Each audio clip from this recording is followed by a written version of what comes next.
मेरी कहानी। मुझे बॉस के साथ रिश्ते में आने पर प्रमोशन मिला, लेकिन अब इसने मेरी ज़िंदगी बर्बाद कर दी। जब भी हम किसी के साथ रिश्ते की शुरुआत करते हैं तो हम न केवल साथ में आने वाले कल की खूबसूरत यादें सजाते हैं, बल्कि उन्हें पूरा करने का सपना भी देखते हैं। हालांकि मुश्किल तब आती है जब आपको पता चलता है कि आपका साथी आपको धोखा दे रहा है। मेरे साथ भी कुछ ऐसा ही हुआ, जिसकी वजह से ज़िंदगी बर्बाद हो गई। किसी ने ठीक कहा है कि किसी भी रिश्ते को चलाने के लिए कपल्स के बीच प्यार, आपसी समझ और एक दूसरे के लिए लॉयल होना बहुत ही ज़रूरी है। हालांकि मेरे साथ ऐसा नहीं हुआ। मैंने न केवल 2 लोगों का दिल तोड़ा, बल्कि इसकी कीमत भी मुझे चुकानी पड़ी। दरअसल मैंने अपनी ड्रीम जॉब के लिए काफ़ी मेहनत की थी। ऐसे में जब मुझे वहाँ काम करने का मौका मिला तो मैं खुशी से पागल हो गई। हालांकि मेरे खुश होने की एक वजह यह भी थी कि मेरा बॉस एक हैंडसम हंक था, जिसे देखते ही मैं उस पर फिदा हो गई। मुझे बॉस के साथ रिश्ते में आने पर प्रमोशन मिला, लेकिन अब इसने मेरी ज़िंदगी बर्बाद कर दी। वह न केवल देखने में काफ़ी आकर्षक था, बल्कि आत्मविश्वास से भी भरपूर था। कहने की ज़रूरत नहीं है कि कोई भी लड़की उसे देखते ही अपना दिल दे बैठती थी। मेरा भी यही हाल था।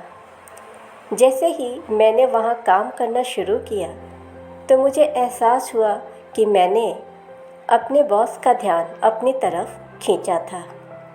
ऐसा इसलिए क्योंकि वह अक्सर मेरे तरफ देखता था, यहाँ तक कि वह मेरे साथ फ्लर्ट करने की भी कोशिश किया करता था, जिसकी वजह से ऑफिस के बाकी लोगों का भी मुझे अटेंशन मिलने लगा। हम बेहद करीब आ गए। हम दोनों ही ऑफिस में देर तक काम किया करते थे, जिसकी वजह से एक दूसरे संग हमारा रिश्ता मजबूत होता चला गया।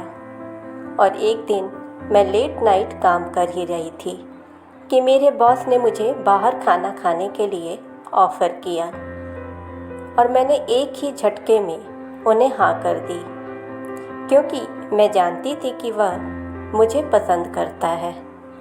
हम दोनों ने इस दौरान खूब बातें की। इस मीटिंग के बाद मुझे साल 2018 में पहली बार प्रमोशन मिला। हालांकि यह मेरी कड़ी मेहनत और उसके साथ संबंध की वजह से था। मैं उस पर मरने लगी थी। इस तरह से हम दोनों को रिश्ते में रहते हुए लगभग 1 साल बीत गया था, लेकिन ऑफिस में मैंने अभी भी इस बात को एक राज ही रखा था। हाँ, यह सचमुच जादुई था। ऐसे में जल्द ही मुझे अपना दूसरा प्रमोशन भी मिल गया। मैं बेहद खुश थी। जैसे ही मैंने अपनी खुशी का अनुभव किया, तभी हमारी टीम में एक नया सहयोगी शामिल हो गया। वह वास्तव में अद्भुत था। मैं उसकी उपस्थिति से काफ़ी खुश थी। मैं कह सकती हूँ कि वह मेरे लिए पहली नज़र का प्यार था। हालांकि मेरे बॉस के साथ भी मेरा रोमांस जारी रहा, लेकिन मैं उस नए लड़के के बारे में भी सोचने लगी। हम दोनों ही साथ में आगे की परियोजनाओं पर काम करने लगे। खाने की टेबल पर भी हम अच्छी तरह से मिल गए थे। मुझे उसकी उपस्थिति में सुकून महसूस होने लगा था। इसके बाद 2020 में कोरोना महामारी के कारण घर से काम करने की सलाह दी गई। हम सभी के लिए यह पहला मौका था, लेकिन इसके बाद भी हम एक दूसरे से जुड़े रहे। लेकिन इस बीच मेरे उस सहकर्मी के साथ मैसेज बढ़ गए। हम एक दूसरे से बहुत बातें करने लगे। इस बीच मेरे बॉस ने बहुत कम टेक्स्ट किया था। वह कभी कभी फ़ोन ही किया करता था, लेकिन मेरे कलीग ने हमेशा मेरा साथ दिया। मैंने उसके साथ अपनी भावनाओं को शेयर किया। ऐसे में जब हालात सामान्य हुए तो हमें ऑफिस वापस से बुला लिया गया। मैं पहले से बहुत ज़्यादा खुश थी। एक तो हम दोनों ने कड़ी मेहनत की थी, साथ ही हम एक दूसरे के करीब भी आ गए थे। मेरा बॉस अभी भी घर से ही काम कर रहा था, जिसकी वजह से हम दोनों को साथ में अच्छा टाइम मिल जाता था और हम एक दूसरे के साथ एंजॉय करते थे। बॉस को मेरे बारे में पता चल गया था।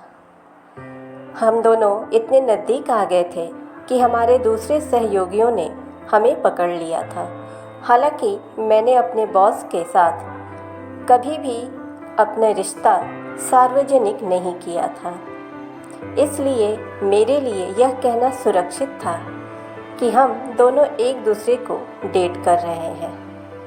हम दोनों की चर्चा पूरे ऑफिस में होने लगी। मेरे बॉस को भी इस बारे में पता चल गया। जैसे ही मुझे इस बात की खबर लगी, मैं काफ़ी डर गई, क्योंकि इन सब की वजह से मैं अपनी नौकरी भी खो सकती थी। और ठीक ऐसा ही हुआ। मेरे बॉस ने मुझे उस लड़के का हाथ पकड़े हुए कुछ तस्वीरें भेजी। जाहिर तौर पर उन्हें किसी ने चुपके से क्लिक किया था। अगली बात जो मेरे बॉस ने लिखी थी कि मैं रिजाइन दे दूं, वरना वह मेरे काम को बहुत कठिन बना देगा। इस घटना ने मुझे पूरी तरह से डरा दिया था। वहीं मेरे सहयोगी को भी बॉस के साथ मेरे संबंधों के बारे में पता चल गया। वह गुस्से में था। उसने मुझसे कहा कि मैंने उसे यह सब क्यों नहीं बताया। उसने मुझे एक ही झटके में छोड़ दिया।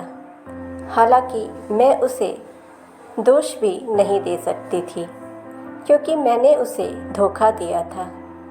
मैंने उससे रुकने और मुझे एक और मौका देने की गुहार भी लगाई, लेकिन उसने पीछे मुड़कर नहीं देखा।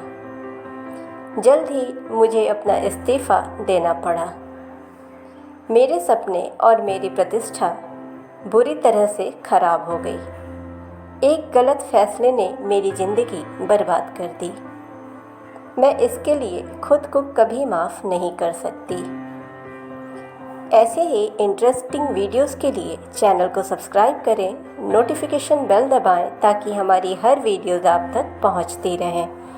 वीडियो को ज़्यादा से ज़्यादा लाइक और शेयर करें। मिलते हैं नेक्स्ट वीडियो में।